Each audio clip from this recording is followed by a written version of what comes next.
অভিনয়ের নেপথ্যে শহরের ব্যস্ত রাস্তার এক কোণে আরিয়ান চুপচাপ দাঁড়িয়েছিল। চারপাশের মানুষগুলো যে যার মতো ছুটছে, কেউ হাসছে, কেউ ফোনের ওপারে প্রিয়জনের সাথে খুনসুটিতে মত্ত। আরিয়ানের হাতে একটা ডায়েরি, যার পাতাগুলো কানায় কানায় ভরা স্মৃতিতে। আরিয়ান এখন খুব ভালো অভিনয় করতে পারে। বন্ধুদের আড্ডায় যখন কেউ জিজ্ঞেস করে, কিরে খবর কি তোর, আরিয়ান তখন সপাটে একটা হাসি দিয়ে বলে, আরে জবরদস্ত, লাইফ একদম বিন্দাস যাচ্ছে। এই হাসির পেছনের দীর্ঘশ্বাসটা কেউ দেখতে পায় না। সে শিখে গেছে কিভাবে চোখের জলকে চোখের কোণেই আটকে রাখতে হয়। এই অভিনয়টা সে কাউকে ঠকানোর জন্য শেখেনি, কাউকে ধোঁকা দিয়ে নিজের স্বার্থ হাসিল করার জন্য তার এই দক্ষতা নয়।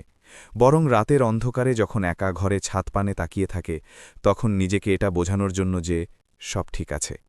মাঝে মাঝে সে আয়নার সামনে দাঁড়িয়ে নিজের প্রতিচ্ছবিকে শাসন করে বলে, দেখলি তো, তুইও পারিস। হার মেনে নেওয়া মানুষের ভিড়ে তুইও তো দিব্যি টিকে আছিস। আসলে আমরা যখন প্রিয় কোনো মানুষকে হারিয়ে ফেলি বা স্বপ্নের মৃত্যু হতে দেখি, তখন আমাদের সামনে দুটো পথ থাকে, হয় ভেঙে পড়ে সবার করুণার পাত্র হওয়া, নয়তো অভিনয়ের মুখোশ পরে নিজেকে বাঁচিয়ে রাখা।